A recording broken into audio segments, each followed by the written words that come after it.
Welcome back to another class on Evean Hazaer Halacha series.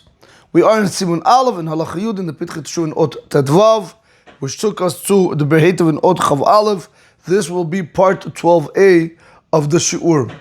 We are still working, trying to understand what did the Rama mean when he wanted to modify what the Shulchan Aruch said. When the Shulchan Aruch said V'chein ba'arusa, that the cherem of Rabbeinu Gershom does not apply by the arusa, came the Rama and he said, one second, do you know what that is? Im einu rotzeh liknos ela liftor.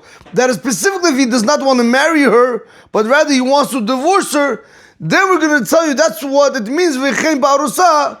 Then we're going to tell that the Shulchan Aruch is telling us that the cherem of Rabbeinu Gershom is not applicable. However, Rabotai, the other way around, what happens if he does not want to divorce her, but rather he wants to marry her? What are we going to tell you? In this situation, the cherem of Rabbeinu Gershom is going to be applicable even on a arusa. Now, Rabotai, I want to tell you something. As I was doing this, something struck me, like something fascinating. If you look into the Shulchan Aruch says like this.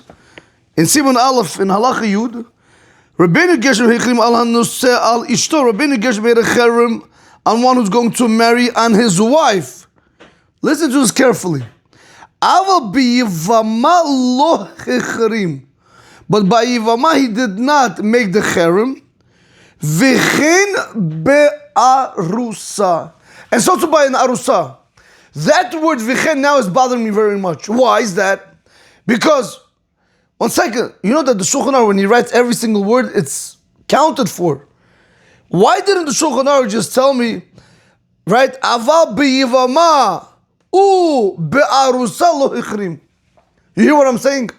Why did the Shulchan Aruch have to say aval b'yivama lo hichrim, but by yivama he didn't make a cherem? V'chein ba'arusa, and so too by narusa. Why are you adding the word v'chein? And what if you would have said b'yivama u be'arusa lo hichrim? That would be a problem. What was the difference? If the word over here v'chein, literally the way we want to understand it, when the Shulchan Aruch says v'chein ba'arusa, which means that the cherem of Rabbeinu Gershom is not applicable. One second, if it's not applicable, why didn't the Rama just tell me? Not the Rama. Why didn't the Shulchan Aruch just say aval b'yivama u be'arusa lo hichrim? Why did the Shulchan Aruch have to add the word v'chein? So in my humble opinion, I'm starting to understand this v'chein just like the Rama wants to say. V'chein be'arusa lo hichrim, and so too by the arusa, he did not make the cherem when? Specifically if he wants to divorce her. Why did you have to put the word v'chein? You could have, Rabotai. I don't know if you guys are understanding it. It's very simple. Right? The Shulchan Aruch says, aval b'yivama, right? Aval b'yivama lo hichrim. He didn't make the cherem. And then the Shulchan Aruch says v'chein ba'arusa. I'm asking a simple question. Why did you have to write aval b'yivama lo hichrim v'chein ba'arusa? Why don't you just write like this? V'chein. Why don't you write like this? Aval b'yivama.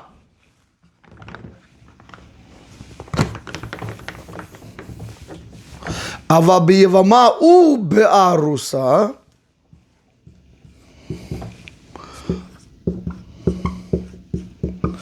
Why didn't the Shulchan Aruch write like that? Aval b'yivama u be'arusa lo hichrim. Why did you have to add the word v'chein? Now, Rabotai, I'm telling you right now, this makes a lot of sense. Again, the way we learn the Bash is a little bit different. The way the Bash wanted to explain the Rama is a little bit different. The Tur Zahav, which we saw, also is different. But comes the Beheitav and he wants to tell us, Rabotai, this v'chein could mean something else. You don't have to tell me and so too. You could have just left like this. Aval b'yivama u be'arusa lo hichrim. So maybe really when it says v'chein ba'arusa and so too ba'arusa, that there's not going to be that there's going to be no cherem, that is specifically when he wants to divorce her. But if he does not want to divorce her, but rather he wants to stay married to her, the cherem is applicable. That's why the Shulchan Aruch did not put the arusa with the yivama together, because by the yivama, the cherem of Rabbeinu Gershom is never applicable, never ever. But by the arusa, I could tell you, at times it's applicable, at times it's not applicable. All right, Rabotai, that's in my humble opinion. If you see something different, you can let me know. Leave a comment below. But this is my humble opinion. Okay. So let's get back into the Ber Heitev. So yesterday we started seeing that the Ber Heitev brought down the case with the Arusa, where she says she made a claim that the Arus is disgusting in my eyes. So therefore the Maharik said, good, he's allowed to go ahead and get married. 1 second. Why do I need a reason for him to go ahead and get married? Why couldn't the Maharik just say there's no Cherem Rabbeinu Gershom and let him go get married? Why do you have to give me the reason? Because she said he's disgusting in my eyes. It's implied from the Maharik that the Cherem of Rabbeinu Gershom is applicable by the Arus. It's applicable, meaning by the Arusa, and meaning the Arus cannot go ahead and now get married. It is applicable. That's why I had to give you the reason of when the Arusa said that he's disgusting in my eyes. Otherwise, if she would say, no, I love him, he's not allowed to go ahead and get married. Sorry about that. Okay. Now, so let's go back over here and we're going to see this like this. So he says like this. Now we're continuing from where we left off yesterday. Veneerally, and it seems to me, the Ber Heitev comes like this and it's like this. Veneerally, and it seems to me, this is that we say by the Arusa that the Cherem Rabbeinu Gershom is not applicable. We never made the Cherem by the Arusa.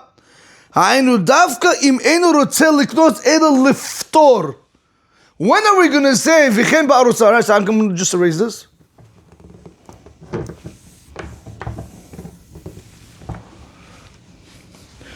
When are we going to say that the Cherem Rabbeinu Gershom is not applicable by the Arusa?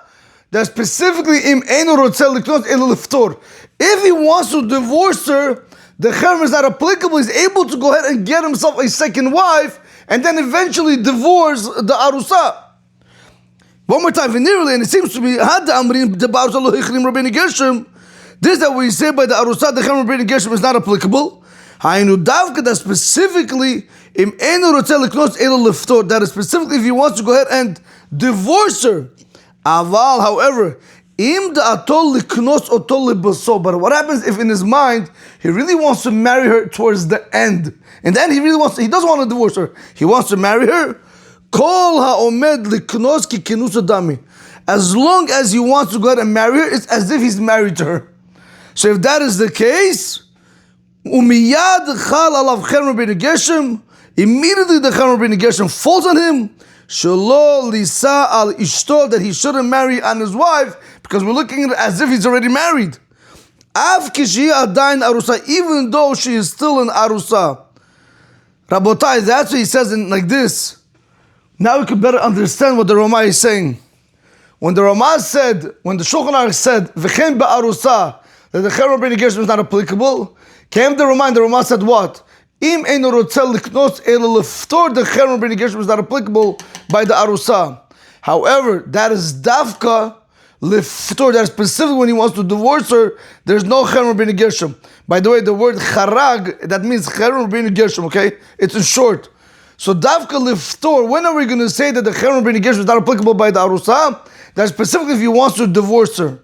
That's what we say over here, charag lo shaykh ba'arusa. That we're going to tell the Cherem Rabbeinu Gershom is not applicable by the Arusa. Aval, however, im einu rotzeh liftor. What happens if he doesn't want to divorce her?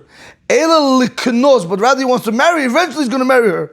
Charag shaykh ba'arusa. The Cherem Rabbeinu Gershom is applicable over here. Why? Because if in his mind he wants to marry her, let's say in a year from now, it's as if he's already married. So therefore she becomes his wife, even though she's an Arusa. But we're going to say that it's his wife, and he's not allowed to take another wife on top of her, and therefore the Cherem Rabbeinu Gershom is applicable on this Arusa. That's what he says really. Therefore, B'shor Samach Gimel Duhu Rotzeh Liknos Ota Rak Shehi Moredet Alav. Now we can understand what Marik was telling us over there in the Shor Samach Gimel, where he wanted to marry her. He wanted to marry her, right over here.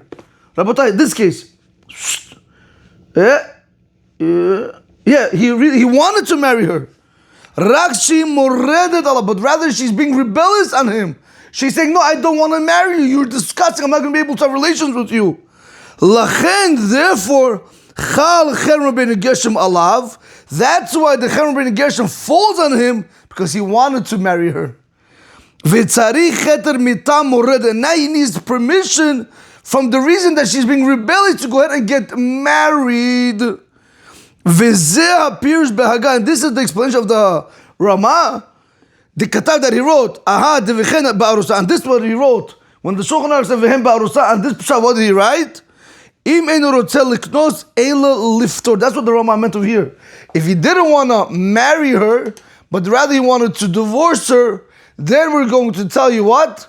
We're going to tell you that the Chen Rabbeinu Gershom is not applicable, like the Shulchan Aruch said. However, where he did want to marry her, the Chen Rabbeinu Gershom is applicable. How do we know? Because we see from the Maharik and Shor Samach Gimel, the Maharik said, since over there he wanted to marry. Oh, 1 second, you want to marry? That you want to marry her now? But what, she doesn't want to? Oh, since you want to marry, it's as if she's already married to you. So therefore the Chen Rabbeinu Gershom fell on you.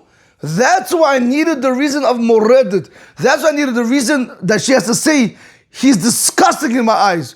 Therefore, from there we're going to allow him to go ahead and get married to another woman. He says over here, Shevut Yakov, Chalak Aleph Siman Tzadik Bet. He brings it down the name of the Shevut Yakov, and Chalak Aleph Siman Tzadik Bet. Okay. Rabotai, so we see from over here, we're going to conclude over here right now, because tomorrow we're going to see, B'Teshuvot Chacham Tzvi, we're going to see a different Pshat, Rabotai, because this is it. This is the whole thing. How do you understand this Ramah? Remember, we already spoke about the Bash, we spoke about the Tur Zav, and now we're speaking about the Breheita with the Shevut Yakov. The Breheita brings down the Shevut Yakov. So we see over here like this. When the Shulchan Aruch said, V'chen ba'arusa, that the Chen Rabbeinu Gershom is not applicable, that is specifically if he wants to divorce her. You're right, I agree with you, the Shulchan Aruch. The Ramah is telling you, yeah, 100%. But now, Rabotai, this makes sense much more why the Shulchan Aruch had to say V'chen. Because at times, the Arusa has the cherem on her, and at times the Arusa does not have the cherem on her. So when he wants to divorce her, so there's no cherem on the Rabbeinu Gershom. However, if he does not want to divorce her, but rather he wants to marry her, the cherem Rabbeinu Gershom is applicable, and that's what the Ramah meant. Im einu rotzeh liknos ela liftor. If he does not want to marry her, but rather he wants to divorce her, the cherem Rabbeinu Gershom is not applicable. He's able to get himself a second wife and eventually divorce her. However, if he did want to marry her, the cherem Rabbeinu Gershom is applicable. From where do we know this? From the Maharik. Because the Maharik said, why did I need, because the Breheita was explaining to Maharik, why do I need the Tam Moredet? Why do I need the reason that she's being rebellious? If there's no cherem Rabbeinu Gershom, allow him to go ahead and get married. He said, no, because since in that case he wanted to get married to her, or once you want to get married, it's as if she's already your wife. If once she's your wife, the cherem Rabbeinu Gershom fell on you, now you can't just go ahead and get another woman. What do you have to do? You need a reason. You need permission to go. And what is that? By her saying, he's disgusting in my eyes. And that's why, Rabotai, he says he's allowed to go ahead now and get married. In any event, right now we understand, according to the Shevut Yakov, we understand when the Ramah is telling us over here, what does it mean, V'chen be'arusa? Very simple.